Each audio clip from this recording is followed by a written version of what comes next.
Pasal 31 Ayat 1 Undang-Undang Dasar 1945 yang menyatakan setiap warga negara berhak mendapat pendidikan.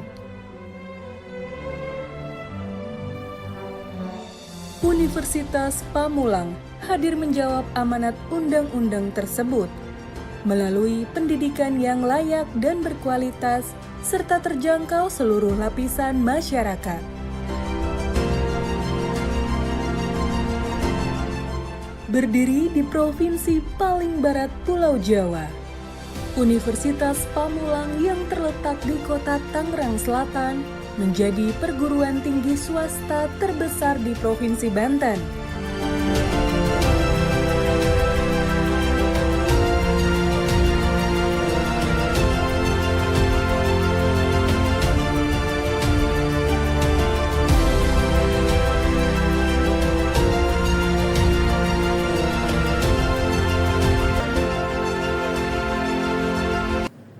Assalamualaikum warahmatullahi wabarakatuh. Perkenalkan, saya Vina Fitriana, salah satu dosen program studi akuntansi S1 di Universitas Pamulang. Video ini saya buat dalam memenuhi persyaratan pengajuan sertifikasi dosen gelombang 1 tahun 2025, yaitu pernyataan diri dosen dalam unjuk kerja Tridharma Perguruan Tinggi dalam bidang pengajaran. Pada kesempatan kali ini, saya akan menjelaskan mengenai mata kuliah Auditing 2. Mata kuliah ini terdiri dari 3 SKS dan saya akan menjelaskan teknik yang saya gunakan selama saya mengajar mata kuliah Auditing 2. Teknik yang saya gunakan adalah DIA, Delivery, Interaction, dan Assessment.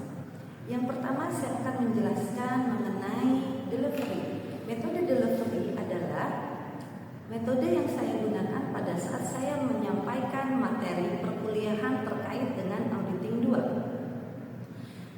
Saya menyampaikan materi tersebut dengan 2 cara. Yang pertama, saya menggunakan buku ajar yang telah saya dan tim saya buat dengan judul Auditing 2. Di dalam buku tersebut, saya menjelaskan beberapa materi terkait prosedur bagaimana cara auditor eksternal melakukan pemeriksaan atas laporan keuangan. Tidak hanya itu, di dalam modul Auditing 2 juga dijelaskan beberapa materi pengenalan seperti apa itu audit manajemen, audit sektor publik, audit internal, dan tugas-tugas apa yang dapat diberikan oleh kantor akuntan publik. Selain audit atas laporan keuangan yang bisa diberikan oleh seorang auditor eksternal. Cara yang kedua yaitu dengan menggunakan LMS Unpam, yaitu Mentari, di mana mahasiswa menggunakan LMS Unpam untuk pembelajaran online atau daring. Metode yang kedua yaitu interaction. Metode interaction ini menjelaskan bagaimana saya berinteraksi dengan mahasiswa. Interaksi saya dengan mahasiswa yang pertama, saya lakukan tanya jawab oleh mahasiswa pada saat perkuliahan berlangsung. Jadi, antara saya dan mahasiswa ada komunikasi 2 arah.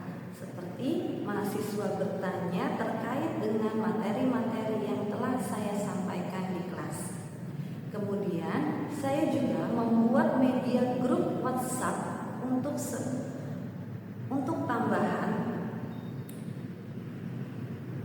Saya juga membuat media grup WhatsApp sebagai tambahan diskusi di luar kelas agar ketika materi-materi yang disampaikan kurang jelas atau ada ingin pertanyaan lebih yang ditanyakan oleh mahasiswa, maka bisa melalui grup WhatsApp tersebut.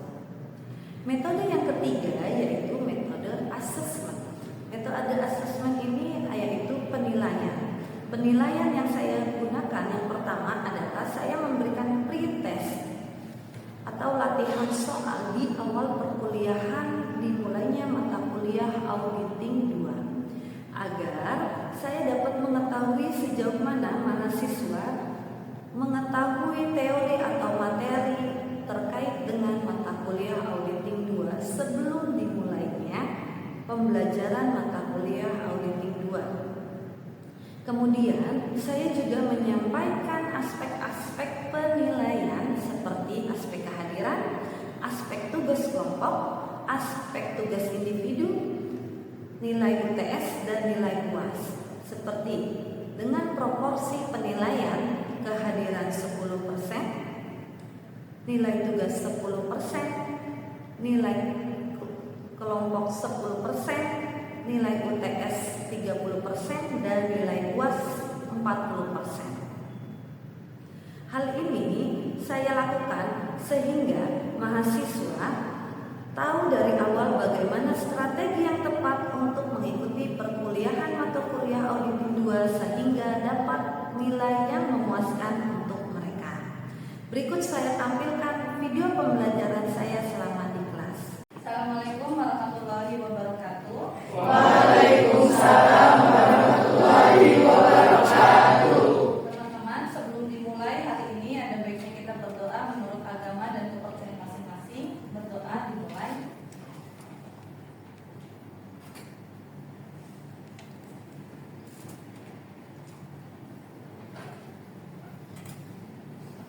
Berdoa selesai. Saya absen dulu ya teman-teman ya. Apnil, Ade, Adinda, Apriani, Ananda, Anissa, Argia, Atalina, Azzahlawani,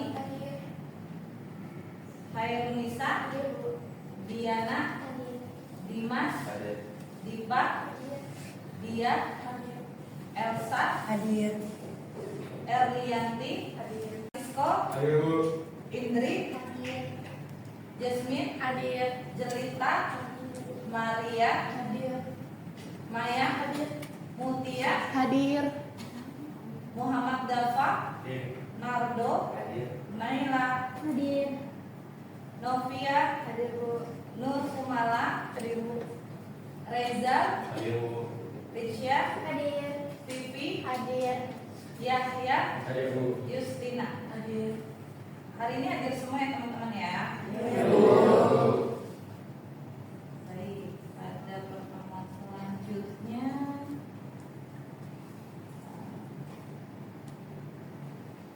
baik teman-teman, pada pertemuan ke-13 hari ini kita akan membahas mengenai manajemen letter. Apa kalian tahu manajemen letter itu apa? Sudah ada yang pernah dengar belum teman-teman? Ada yang sudah, ada yang belum ya? Baik. Saya akan menjelaskan di sini bahwa manajemen letter itu adalah surat dari akuntan publik atau dari kantor akuntan publik untuk manajemen atau klien. Manajemen perusahaan yang berisi mengenai kelemahan pengendalian internal perusahaan beserta dengan rekomendasi perbaikannya setelah audit laporan keuangan selesai dilaksanakan. Kelemahan-kelemahan tersebut disampaikan oleh kantor akuntan publik di dalam manajemen letter yang nantinya akan bermanfaat dan berguna oleh manajemen untuk memperbaiki kelemahan-kelemahan pengendalian internal. Jadi singkatnya teman-teman, manajemen letter itu surat dari kantor akuntan publik untuk manajemen yang berisi mengenai kelemahan-kelemahan dari pengendalian internal yang nantinya auditor akan memberikan rekomendasi untuk memperbaiki kelemahan-kelemahan dari pengendalian internal tersebut. Kapan sih kira-kira manajemen letter itu akan diberikan dari auditor ke manajemen? Setelah laporan auditornya itu selesai atau setelah pekerjaan lapangannya auditor itu selesai. Jadi tanggalnya manajemen letter dengan tanggalnya pekerjaan lapangan auditor selesai itu sama ya teman-teman ya. Jadi ketika pekerjaan lapangan auditor selesai, maka auditor juga memberikan surat manajemen tadi. Hal yang perlu diperhatikan agar menghasilkan pertama harus tepat waktu. Kenapa manajemen letter itu harus tepat waktu?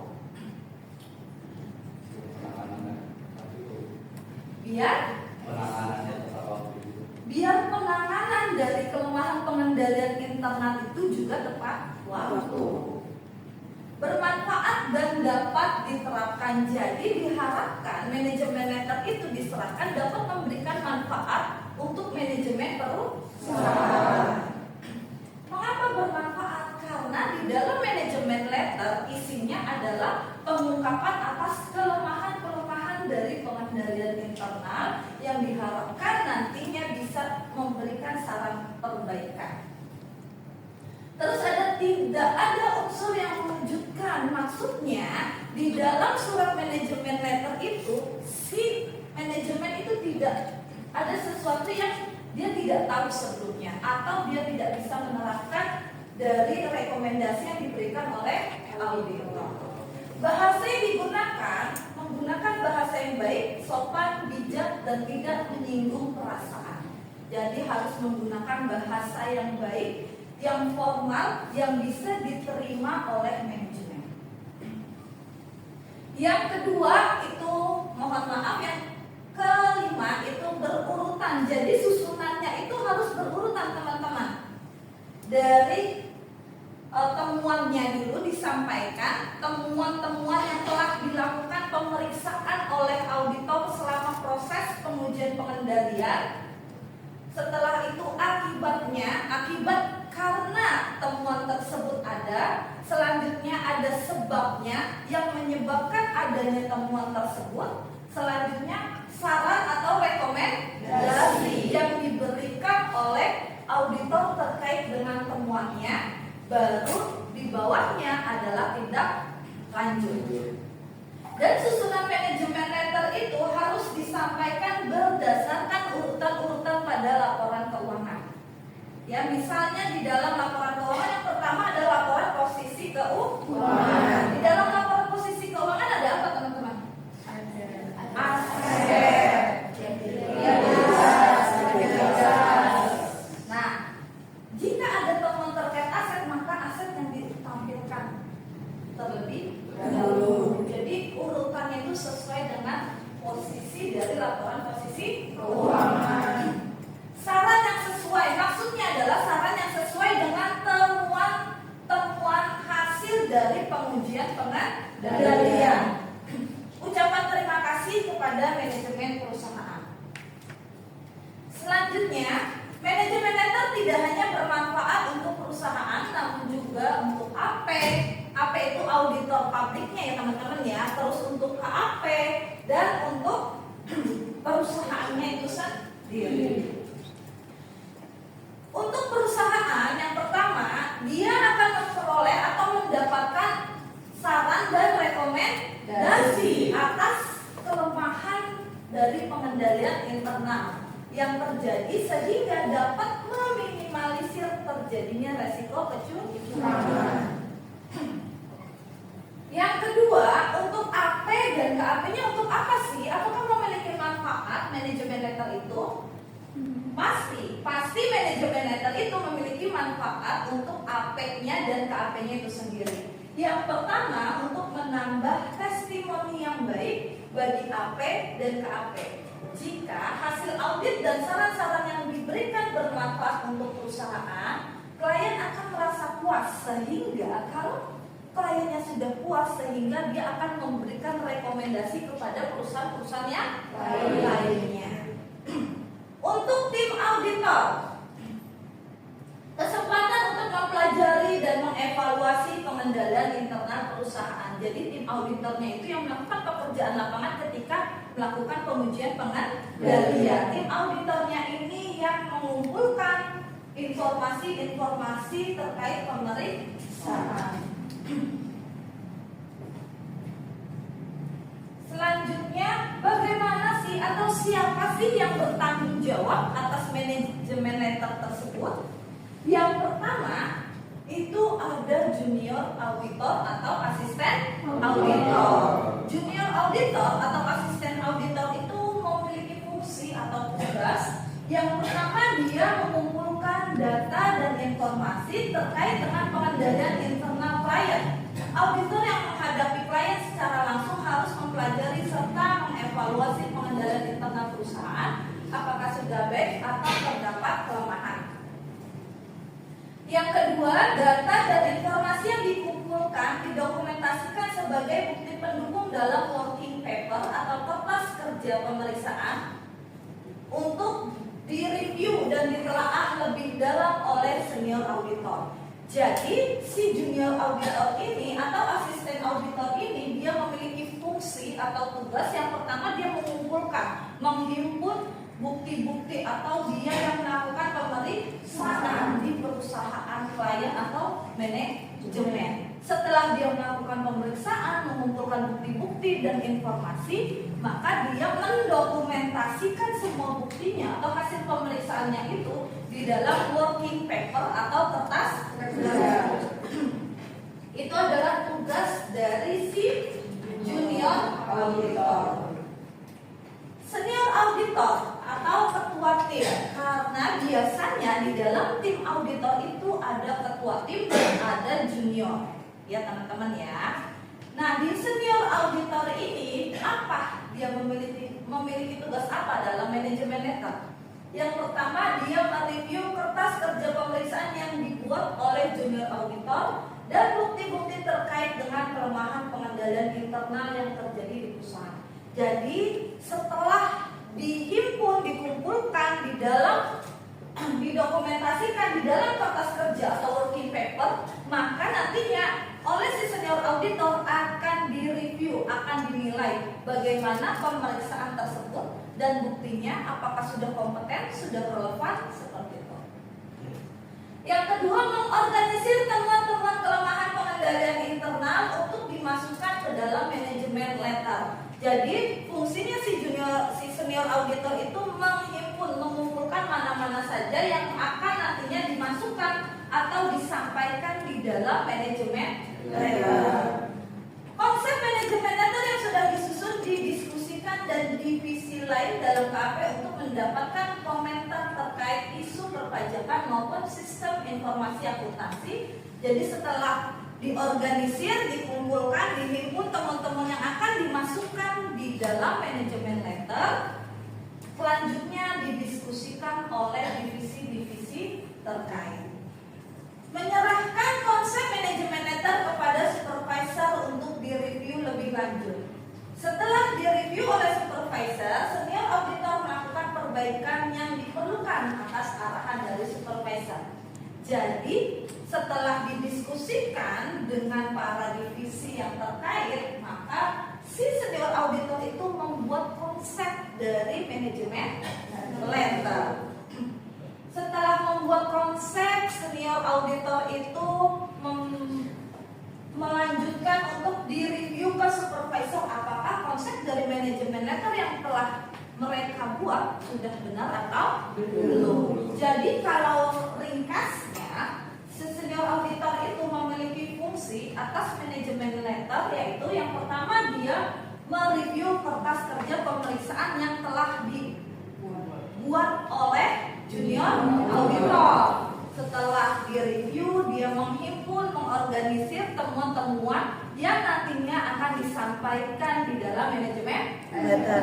Setelah itu berdiskusi dengan pihak yang terkait. Yang terakhir, sebelum terakhir dia melakukan atau membuat konsep dari manajemen letter. Setelah jadi konsepnya, baru dia meminta review dari konsep tersebut kepada supervisor auditor. Sampai sini teman-teman ada yang ingin ditanyakan?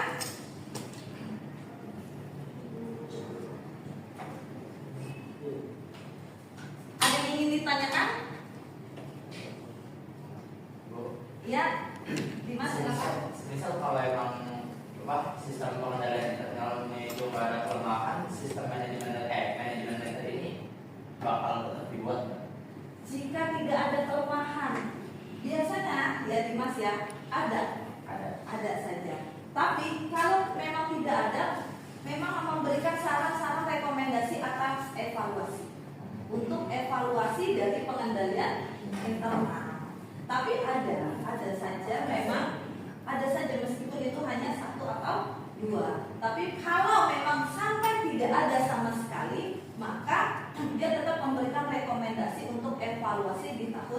selanjutnya atau berikutnya. Baik teman-teman, sekian pembahasan terkait manajemen network. Ada yang ingin ditanyakan?